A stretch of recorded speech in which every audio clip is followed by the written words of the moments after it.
मेरा नाम सुरेंद्र है और मैं 60 साल का हूँ। मैं पेशे से टीचर हुआ करता था। रिटायरमेंट के बाद अब बहुत अच्छी जिंदगी बीत रही थी। तभी कुछ ऐसा हुआ जो जिससे हम हंसना भूल गए।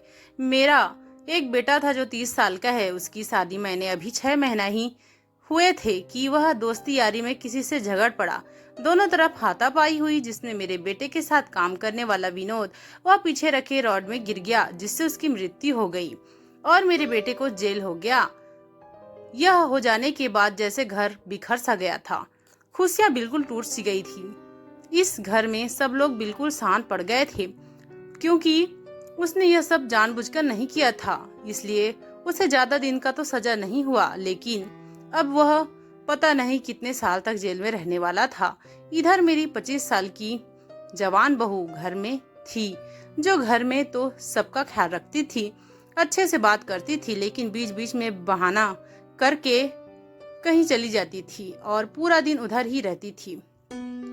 अपनी पत्नी को कह कह कर थक गया था कि तुम बहू पर ध्यान दो, लेकिन वह भी मेरी बात नहीं सुनती थी। वह भी उसके ऐसा करने पर बहाना लगा दिया करती थी, उसका साथ दे देती थी। मैं हैरान था कि मेरी पत्नी भी मेरी बातें नहीं मानती। अब मेरे बेटे को जेल में पूरे 1 साल हो गए थे। एक दिन जब मैं बाहर से घूम कर आया तो मैं अपनी पत्नी की बहू पूछा कि बहू कहाँ है, तो वह कहने लगी वह मंदिर गई है। जब वह बहुत देर तक नहीं दिखी तो मैं फिर से अपनी पत्नी से कहा, देखो इस तरह से बहू का बाहर रहना सही नहीं है। एक तो हमारा बेटा यह है नहीं, लोग क्या कहेंगे अगर उन्हें पता चला कि हमारी बहू दिन भर बाहर रहती है, घूमते रहती है। यह अच्छी बात नहीं है। मेरी पत्नी कहने लगी, कोई वजह होगी तो हो सकता है कुछ हो गया होगा, इसलिए इतना लेट हो रहा है। जब हमारी बहू घर आई तो मेरी पत्नी ने उसे गुस्सा होकर कहा कि तुम्हें इतना लेट क्यों हो गया और तुम कहाँ थी आने में। तो वह कहने लगी, माँ जी रिक्शा खराब हो गई थी रास्ते में, इसलिए लेट हो गया। अच्छा ठीक है, जल्दी खाना बना, इन्हें भूख लगा है।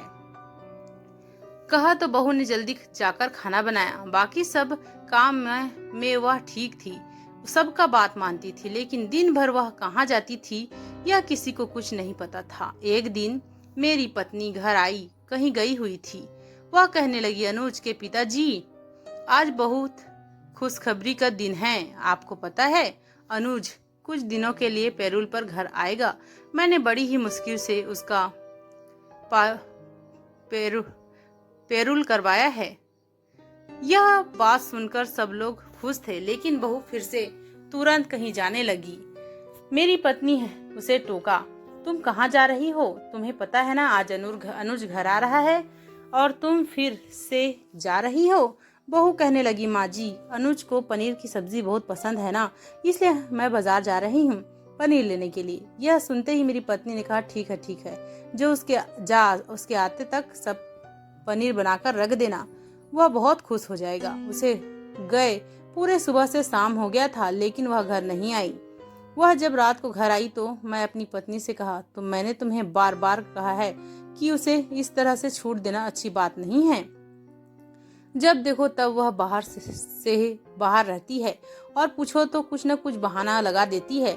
तभी बहू भी घर आ गई। मैंने अपनी पत्नी को कहा, तुम मुझसे इस बार समझा देना उसे।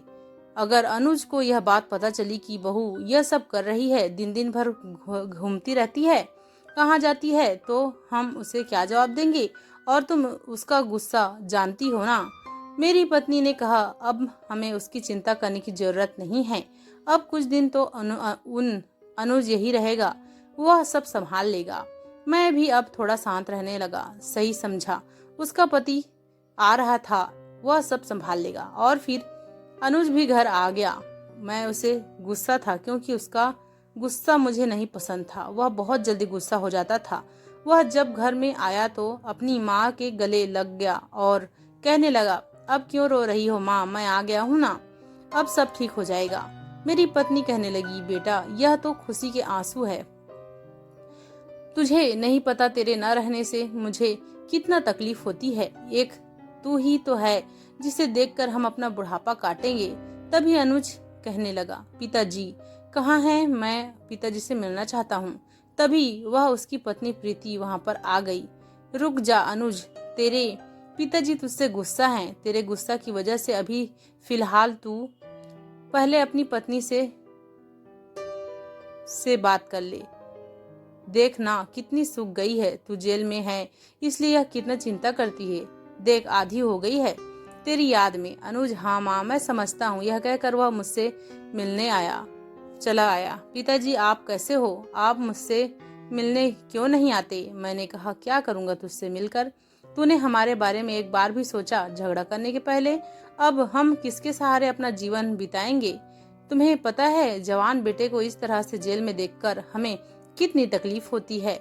उसने मुझे कहा ठीक है पिताजी, मैं अपने किए पर बहुत पछता रहा हूँ। अब जो हो गया उसे बदल तो नहीं सकता, लेकिन आप मुझे माफ कर दीजिए। मैं उसे माफ तो कर दिया था, लेकिन कहीं न कहीं दिल में यह बात थी कि मैं दुनिया को शिक्षा देता रहा, भला बुरा समझाता रहा, लेकिन अपने खुद के बेटे को यह नहीं समझा पाया कि गुस्सा भविष्य में बहुत तबाही लेकर आती है। रात हुई तब अनुज अपनी पत्नी प्रीति को कहता है तुम कैसी हो प्रीति?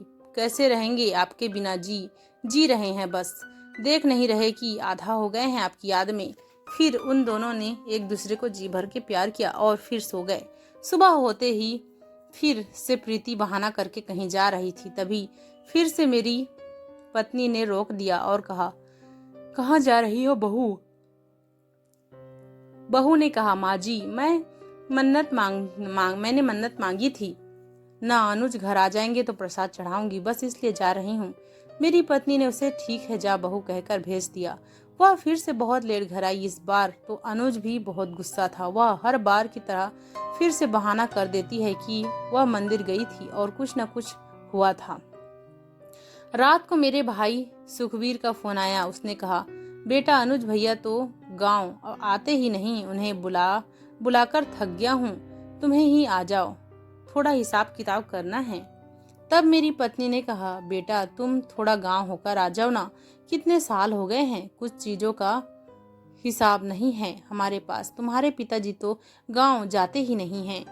कह थक गई हूँ। अनुज ने गांव जाने का फैसला किया। एक दिन के लिए तो मेरी पत्नी ने कहा बेटा तुम ही अपनी पत्नी को साथ में ले जाओ ना, वह भी गांव घूमकर आ जाएगी मेरा बेटा। अनुज कहने लगा अरे माँ उसे जाने की क्या जरूरत है, एक दिन की तो बात है, तुरंत वापस आ जाना है। वैसे भी चाची जी से इसका कहाँ बनता है, कहकर वह अकेले गांव चला गया। उसके निकलते ही वह बहू फिर से कहीं चली गई। हम उसे पूछते थक जाते थे, लेकिन उसके पास बहाना का भंडार था। वह कोई न कोई बहाना लगा देती थी। सुबह का गई, रात को वापस आती थी और दूसरे दिन बाद जब हमारा बेटा घर नहीं आया तो मेरी पत्नी ने बहू से कहा बहू तुमने अनुज से कुछ बात किया है, वह अब तक कैसे घर नहीं आया? बहू ने कहा माँ जी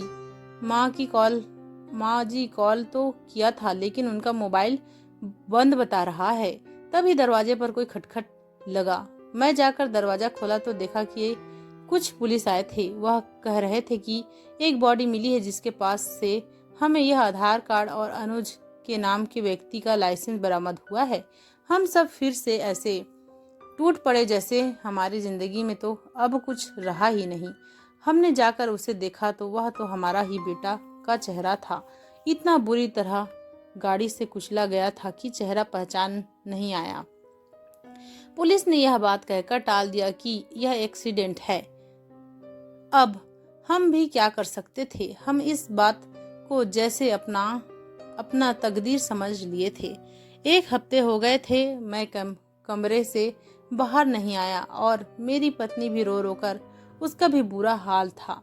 लेकिन बहू तो जैसे उसे कोई फर्क ही नहीं पड़ा था मेरे बेटे के जाने का। न जाने वह क्या चाहती थी। उसने अपनी सास को कहा माँ जी ससुर जी ने 1 हफ्ते से खाना नहीं खाया है, ऐसे में तो वह और बीमार हो जाएंगे, आप उनसे बात करिए ना, कहकर उसने खाना भिजवाया। मेरी पत्नी ने रो रो कर कहा कि क्या खाना खा लीजिए ना, ऐसे तो आप बीमार हो जाएंगे, कब तक आप ऐसे ही रोते रहेंगे? हम दोनों एक दूसरे को सहारा दिए है। मैं अपने भाग्य पर विश्वास नहीं कर पा रहा था। हम बुढ़ापे में इस तरह तड़पेंगे। तड़प रहे थे, जैसे कि हमारे जीवन का सुख का नाम चला गया था। अब उस बात को 1 हफ्ते हो गए थे। बहू तो आराम से घूम फिरा करती थी, उसे कोई फर्क नहीं पड़ता था। हम ही इस दुख से निकल नहीं पाए थे। हमारा जवान बेटा जो गया था। रात के करीब 1 बजे मुझे किसी चीज की आहट सुनाई दी, किसी की परछाई दिखाई दी। मैंने यह बात अपनी पत्नी को कहा तो वह कहने लगी, सो जाइए ना, पूरी रात बैठे रहते हैं, आपको नींद नहीं आती क्या? इसलिए आपको न जाने क्या क्या नजर आते रहता है। मुझे सच में मेरा वहम लगा, लेकिन जैसे ही मैं खड़ा हुआ मुझे किसी की परछाई फिर से नजर आई। मैं शुरू में थोड़ा डर गया था। यह क्या है? हमारा बेटा एक्सीडेंट में गया था, शायद इस वजह से उसकी आत्मा को शांति नहीं मिली थी। मुझे डर तो बहुत लग रहा था, लेकिन फिर भी मैं देखना चाहता था कि वह क्या चीज है। मेरी पत्नी ने डर कर कहा, सो जाइए ना, कुछ नहीं होए, आपको ऐसे ही कुछ नजर आ गया होगा।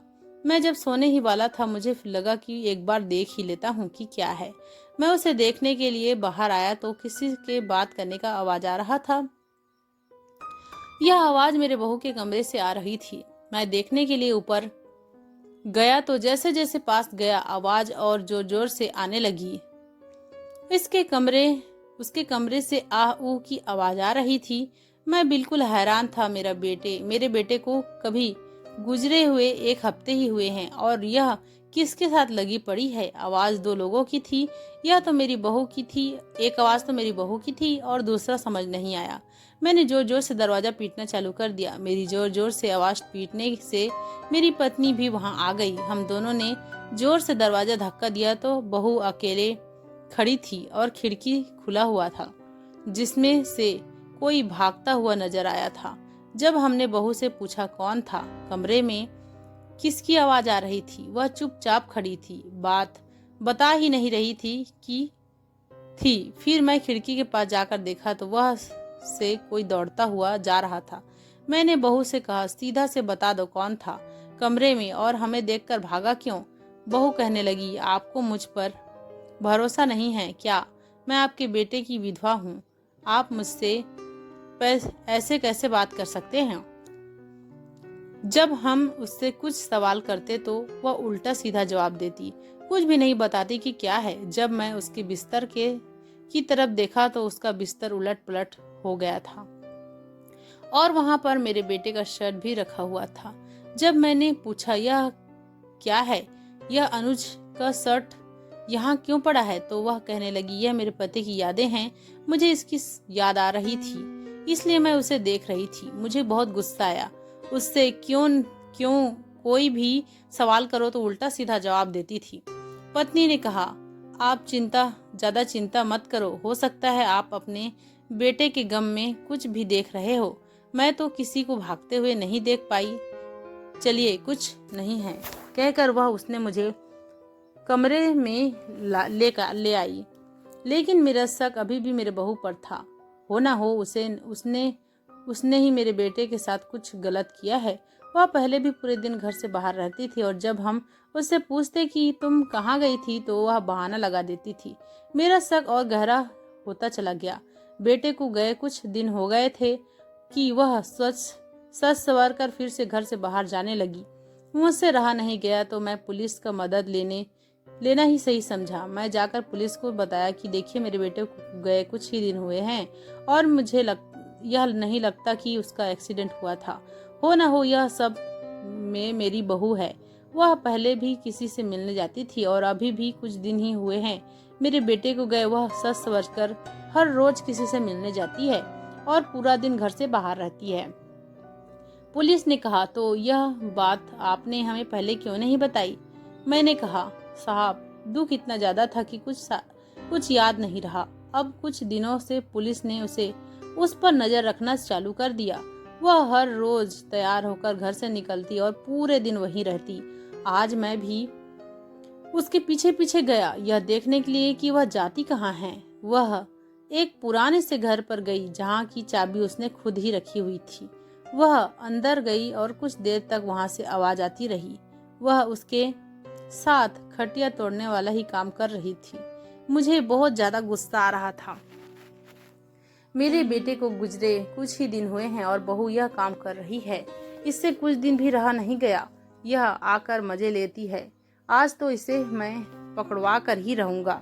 जैसे ही मैं खिड़की से झांक कर देखा, मेरे तो पैरों तले जमीन खिसक गई। इतने में पुलिस भी आ गई। उन्होंने भी नजर रखा हुआ था। अब मैं क्या कहता, वह तो अनुज ही था। जब पुलिस के 2 डंडे पड़े तो उसने उगल दिया। उसने कहा, मैं जिंदगी भर जेल में रहना नहीं चाहता था, इसलिए मैं और मेरी पत्नी ने मिलकर एक प्लान किया।